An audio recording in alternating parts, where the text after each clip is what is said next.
히브리서 12장 1절에서 3절까지 말씀을 다 같이 선체로 합독으로 함께 읽습니다. 다 같이 함께 읽습니다. 함께 합니다. 이러므로 우리에게 구름같이 둘러싼 허다한 증인들이 있으니 모든 무거운 것과 얽매이기 쉬운 죄를 벗어버리고 인내로써 우리 앞에 당한 경주를 하며 믿음의 주요 또 온전하게 하시는 이인 예수를 바라보자. 그는 그 앞에 있는 기쁨을 위하여 십자가를 참으사 부끄러움을 개의치 아니하시더니 하나님 보좌 우편에 앉으셨느니라.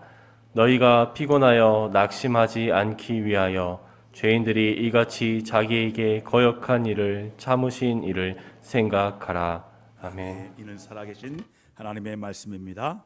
자리에 앉으시길 바랍니다. 우리 검은 토끼의 계묘년에 새해도 하늘의 복을 받으시고 주님의 축복의 통로 되기를 축원합니다. 어느 부부 이야기입니다. 어떤 남편이 자신은 매일 출근하여 고생하는데 집에서 있는 아내는 집에서 빈둥대는 것 같아서 어떻게 지내는지 자세히 알고 싶어서 하나님께 기도하며 소원을 빌었습니다. 주여, 나는 매일 8시간이나 열심히 일하는데 집사람은 집에만 있습니다. 그러니 내가 출근하여 얼마나 힘들게 일하는지 아내가 알게 해주고 싶습니다. 하오니 주여, 딱 하루만 서로의 육체를 바꾸어서 지내게 해 주십시오. 그래서 딱하게 여긴 전능하신 하나님이 그 남편의 소원을 들어주심으로 다음날 아침 남편은 여자가 되어 있었습니다. 그녀는 일어나자마자 밥을 짓고 애들을 밥 먹이고 도시락 싸서 학교로 돌려보내고 남편을 출근시키고 세탁물을 거두어 세탁기에 돌리고 고양이 밥을 챙겨주고 이불 개고 쓸고 닦으며 집안 청소하고 개를 목욕시키고 청구서를 결제하러 은행 가서 일 보고 오는 길에 장 봐서 낑낑대며 집에 들어오니 벌써 오후 1시가 넘었습니다. 빨래를 널고 애들이 학교에서 돌아오면 먹을 간식을 준비하고 애들을 기다리며 다림질을 하였습니다. 좀 있다가 애들이 학교에서 돌아오자 간식을 먹이고 숙제하라고 실랑이를 벌이고는 잠시 TV를 보며 한숨을 돌리는데 벌써 오후 5시가 다 되었습니다. 그래서 또 허겁지겁 쌀을 씻고 고기를 저미고 채소를 다듬어 국 끓이고 저녁 준비를 정신없이 하였습니다. 남편이 퇴근하고 저녁 먹은 후에 설거지를 끝내고 세탁물을 개어놓고 애들을 잠자리에 들게 하고 나니 벌써 밤 9시가 넘었습니다. 그러나 아직도 그녀의 하루 일과는 다 끝나지 않았습니다. 그녀는 지친 몸으로 잠자리에 들었고 남편의 요구까지 들어줘야 했습니다. 다음 날 아침이 되어 그녀는 눈 뜨자마자 침대 옆에 무릎을 꿇고 간절히 기도하였습니다. 주여, 제가 정말 어리석었습니다. 아내가 집에서 하는 일을 너무도 모르고 있었습니다. 제발 소원이 오니 저를 원상으로 회복하여 당장 남편으로 돌려주십시오. 그러나 하나님은 빙긋이 웃으시면서 이 사람아, 그건 안 되느니라 말씀하셨습니다. 어제 하루 너는 정말 좋은 경험과 뉘우침을 얻었으리라고 믿는다. 나도 내가 바로 남편으로 돌아가길 바라지만 너는 오늘부터 꼭 10개월 후에야 남편으로 돌아갈 수밖에 없게 되었느니라. 왜냐하면 넌 어젯밤에 그만 임신하고 말았기 때문이니라. 우리는 서로의 입장을 잘 몰라서 오해하고 미워하고 싸우고 헤어지게 됩니다. 알고 보면 별것 아니고 야단할 일도 아니었는데 부모, 부부, 자녀, 성도, 이웃을 그들의 입장에서 생각하고 배려해야 합니다. 오늘날 사람의 눈과 시선을 끄는 것이 참 많습니다. 정말 정신을 차릴 수가 없습니다. 교회에 와서도 마음과 시선이 다른 곳에 가 있는 경우가 많습니다. 예수님을 바라봐야 하는데 다른 것만 바라보다가 교회를 떠나는 경우도 없습니까? 오직 예수님만 바라봐야 하는데 오직 예수님만 바라보지 않고 교회를 떠나게 된다면 그 위의 삶은 뻔한 것입니다. 날마다 예수님을 바라보는 삶이 되시기를 바랍니다. 예수님 바라볼 때 놀라운 은혜와 기적을 베풀어 주시기 때문이에요. 예수님만 바라보는 은혜가 충만하기를 축원합니다. 그렇다면 우리가 예수님만 바라보면 어떤 일이 생기는 것일까요? 우리가 예수님을 바라볼 때 어떤 놀라운 일을 경험하게 되는지를 오늘 말씀을 통해 깨닫고 은혜 받으시기를 바랍니다. 예수님 바라보면 첫 번째로 믿음을 주십니다. 우리가 살고 있는 세상에는 바라봄의 법칙이 있습니다. 이 바라봄의 법칙은 어떻게 되느냐면 바라봄에 따라서 내가 무엇을 바라봄에 따라서 결과가 다르게 나타난다는 거예요. 내가 무엇을 바라봄에 따라서 그 결과가 달라진다는 거죠. 여러분, 본문 2절 말씀을 다 같이 바라봄의 법칙을 갖고 생각하면서 같이 읽습니다. 말씀을 바라보며 함께 읽습니다. 함께 합니다. 믿음의 주여 또 온전하게 하시는 이인 예수를 바라보자.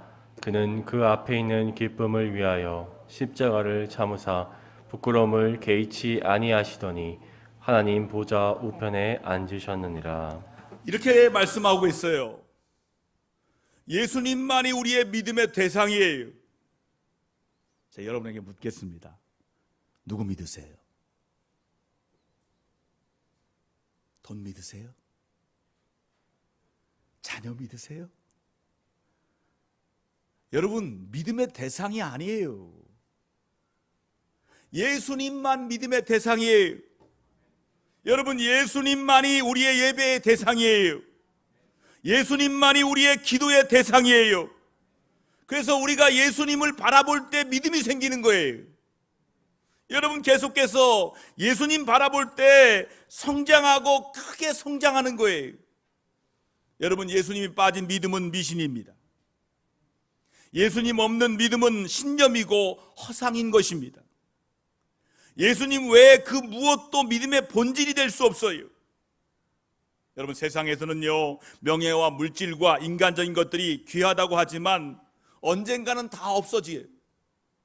다 사라질 것들이에요. 그것들은 영원한 것이 아니에요. 시간 속에 잠시 존재하는 거예요. 그러나 믿음은 영원합니다. 시간의 모든 공간을 초월하고 뛰어넘습니다. 믿음이 있어야 영원한 하나님께 나아가는 거예요. 믿음이 있어야 하나님을 기쁘시게 해드리고 하나님의 상을 받을 수가 있는 거예요. 그래서 믿음은 금보다 더 귀한 것입니다. 믿음은 다른 무엇과도 비교할 수 없는 정도로 귀한 것입니다. 하나님께서 우리 모두에게 이렇게 놀라운 믿음의 복을 주셨습니다. 여러분, 예수를 믿고 섬길 수 있는 최고의 복을 주셨음에도 늘 감격해야 됩니다. 삶이 각박해지고 마음의 평안이 깨져서 이미 신뢰가 깨진 우리 사회의 각 분야에서 분쟁과 시비가 많습니다. 많아도 너무 많습니다. 그로 인해 지불되는 비용이 엄청납니다. 예를 들어 볼까요? 우리나라보다 인구가 두세 배가 더 많은 이웃인 일본의 경우는 1년에 고소 고발 사건이 2만 건이 조금 넘는다고 합니다. 그러나 우리나라는 무려 1년에 50만 건이 넘습니다. 출생할 때 고발장을 들고 태어나는 것도 아닌데 왜 그렇습니까? 그 원인을 사회학자가 분석해 보았습니다. 따져보니까 오랜 역사로 올라갑니다. 일본 식민 지배에 그 원인이 있다라고 사회학자가 분석합니다. 일제가 우리에게 분쟁과 시비에 휘말리는 근성을 기르는 것을 정책으로 삼았기 때문이라는 거예요. 이런 정책과 교육을 수십 년 동안 하다 보니까 우리의 자상이 나도 모르는 사이에 일그러져서 서로 불신하고 다투고 시비를 일삼는 근성으로 자라게 되었다는 거예요. 여러분들은 어떤 근성을 갖고 계십니까? 혹시 아직도 신민지적 근성으로 살아가고 있지는 않으십니까? 이런 신민지적 근성을 극복해 나가는 일이 국가적, 민족적 과제가 아닐 수 없습니다. 이제나마 이런 취약점을 인식하고 우리 모두 힘을 합해서 극복해 나가기를 힘써야 합니다. 어느 목회자가 이런 말을 후배에게 남겼습니다. 후배님, 목회하면서 마음이 상할 때가 많지요? 그럴 때마다 내가 수십 년간 한 교회에서 목회하면서 깨달은 것이 있는데 그게 무엇이냐 하면 목회하면서 마음이 상하지 않는 길이 있다는 것을 발견하게 되었습니다. 그게 무엇인지 아는가요? 목회하면서 마음이 상하지 않는 길은 일단 그 성도를 믿어준다는 것입니다. 그리고 그렇게 믿어주는 마음과 신뢰를 말로 표현해 주는 거예요. 예를 들어 보면 교회에 대한 불만을 말하면 그 불만 속에 있는 열심히 하고 싶은 마음을 알아주고 믿어주고 신뢰하고 그 마음을 말로 잘 표현해 주는 것입니다. 그러면 성도님들은 계속해서 열심히 신앙생활을 계속합니다. 실제로 예수님이 우리 목회자들을 믿어주시고 목양을 맡기셨잖아요. 주님이 믿어주고 부르신 성도 여러분, 지금 우리는 다른 사람들에 대한 믿음과 신뢰가 떨어지고 있고 불신이 팽배해 있습니다. 이런 상황에서는 모두 두려움과 불안과 갈등과 싸움에서 도저히 벗어날 수가 없습니다. 모두가 불행하고 망하게 됩니다. 믿음이 있는 곳에 참된 행복과 생산성이 넘치게 됩니다. 이번 설명절에 만날 여러분의 식구들이 믿음의 주가 되시는 예수님을 바라보므로 우리에게 큰 믿음이 생기고 또 신뢰할 수 있는 가정 공동체 되시기를 축원합니다. 두 번째는 예수님을 바라보면 어떻게 됩니까? 온전하게 하신다는 거예요. 복음송가 가사 가운데 똑바로 보고 싶어요 주님라는 노랫말이 있습니다. 똑바로 보고 싶다는 말은 온전하게 보고 싶다는 말로 이해될 수가 있습니다. 여러분 지금 똑바로 온전히 보고 있습니까? 다시 한번 똑바로 온전히 말씀을 바라보시고, 자, 2절 말씀을 다시 한번 읽겠습니다. 함께 읽습니다. 함께 합니다. 믿음의 주요 또 온전하게 하시는 이인 예수를 바라보자. 그는 그 앞에 있는 기쁨을 위하여 십자가를 참으사 부끄러움을 개의치 아니하시더니 하나님 보좌 우편에 앉으셨느니라. 아멘. 온전하게 하시는 이인 예수를 바라보자 하셨어요. 온전하게라는 말은 완성자 혹은 완전자라는 의미입니다. 그리스도 예수님은 지상생활 가운데 믿음과 삶의 온전한 모습을 보여주셨습니다. 예수 그리스도께서는 믿음을 우선적으로 행하신 분이십니다. 동시에 믿음을 행함에 있어서 다른 누구와도 비교할 수 없는 탁월한 분임을 뜻합니다. 구원자인 예수 그리스도께서 믿음을 완전히 성취하심을 드러내고 있습니다. 불완전한 사람이 사람을 완전케 할 수 없습니다.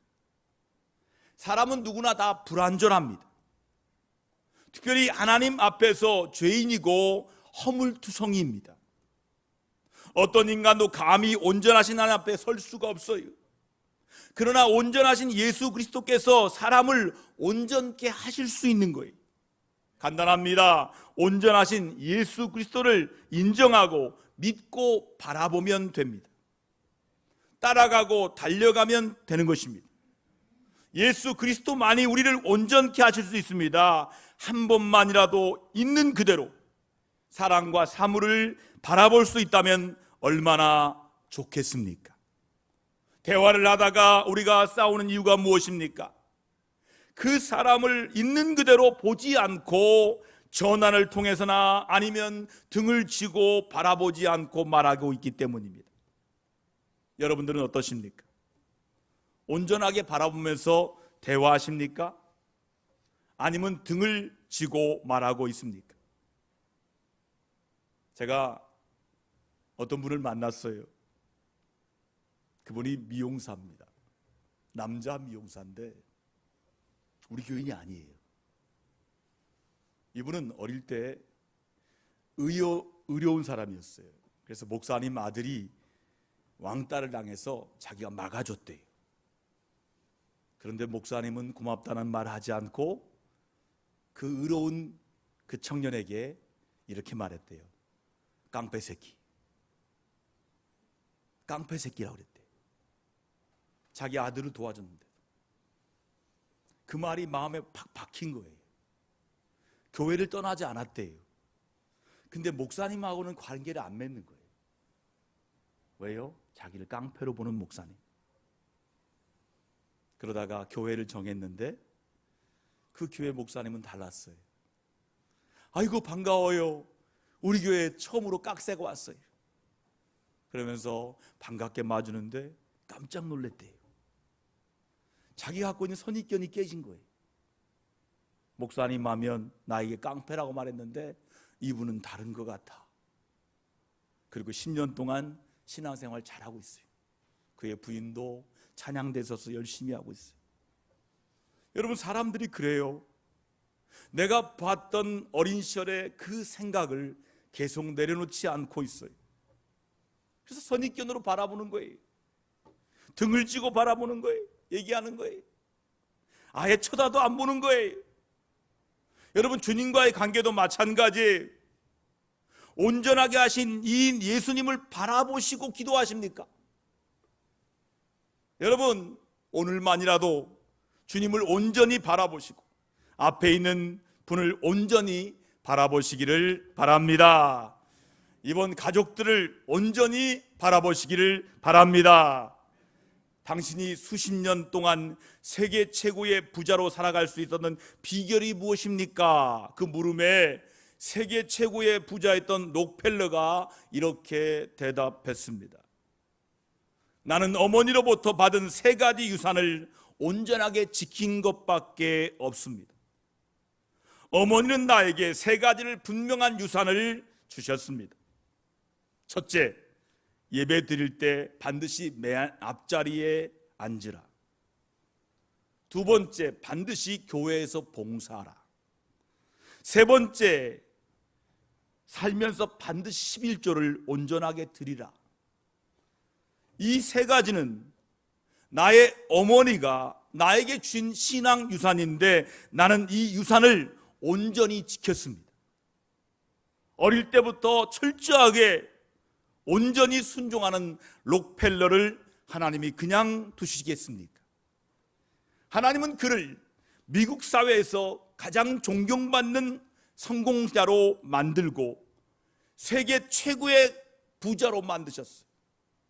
그리고 그는 시카고 대학을 포함해서 24개 대학교를 세웠습니다. 4,928개의 교회를 지어 봉헌했습니다. 그리고 많은 연구소를 세워 인류에 큰 공헌을 했습니다.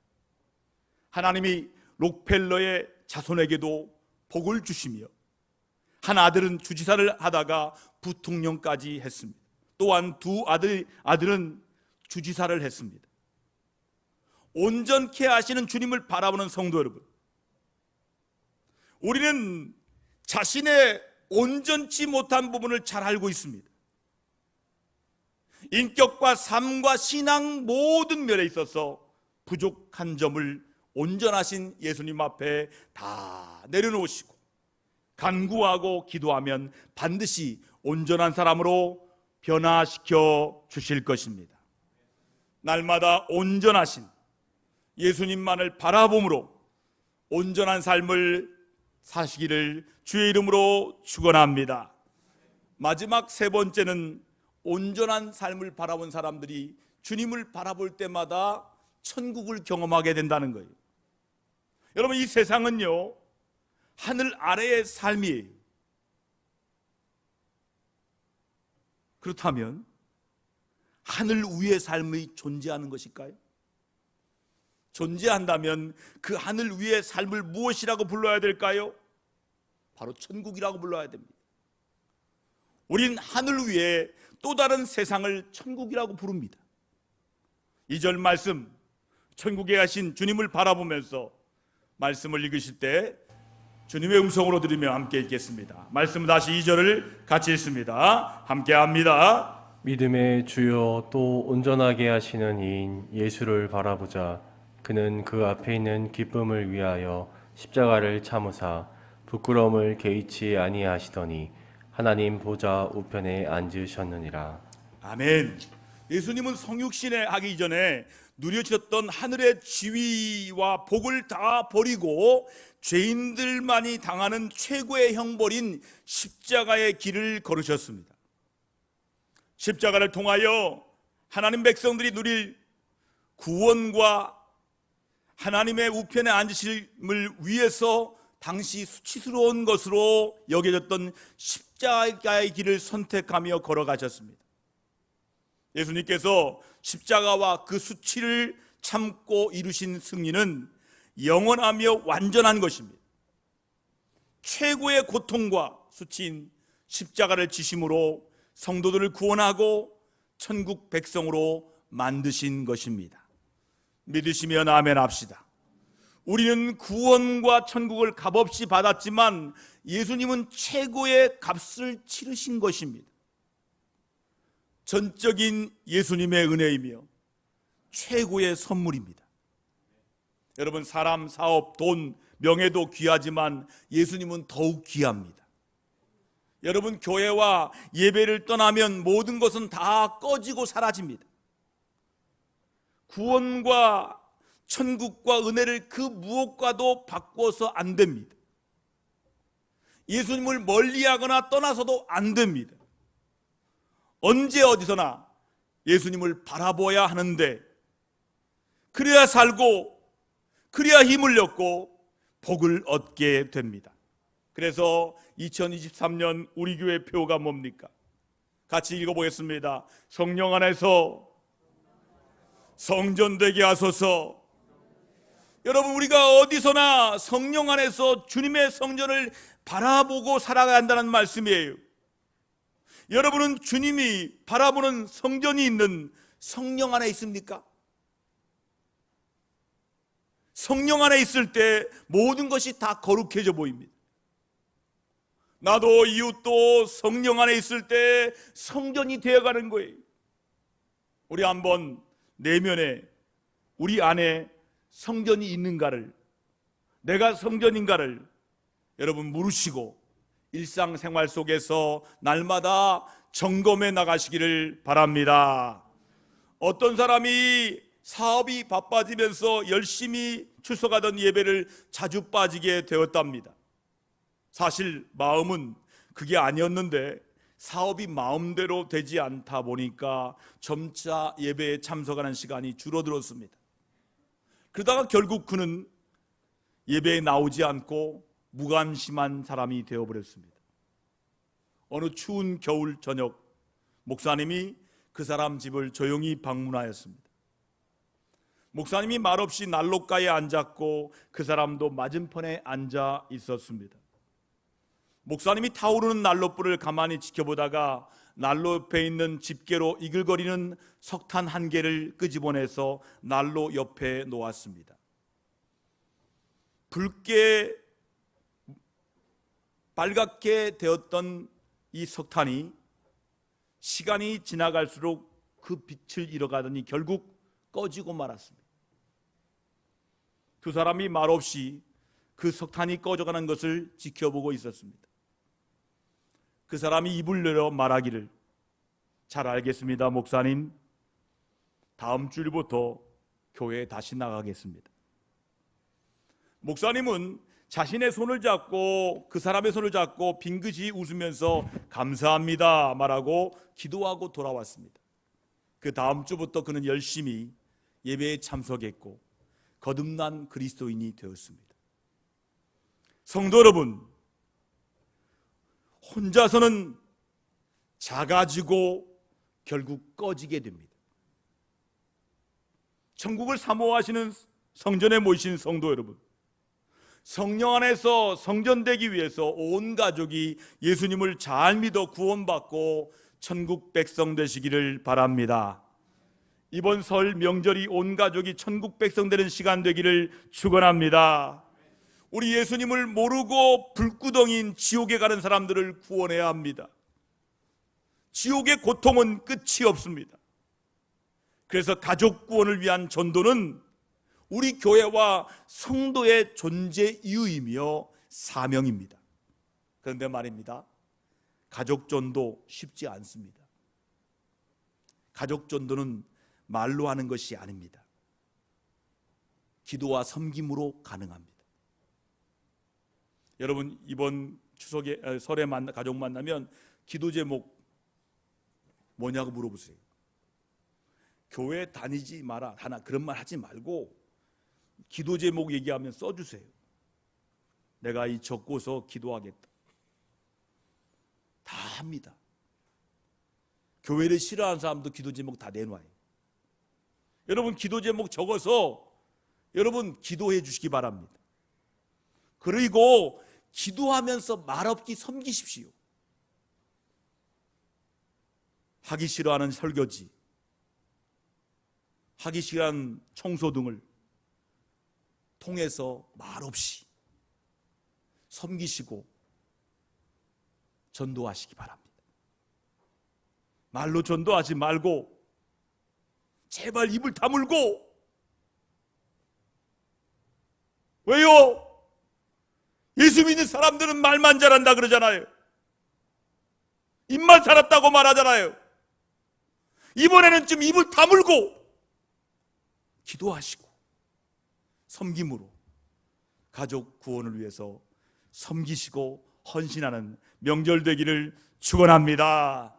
생명 살리는 천국 복음에 우리 동대전교회 성도들이 목숨을 걸어야 됩니다.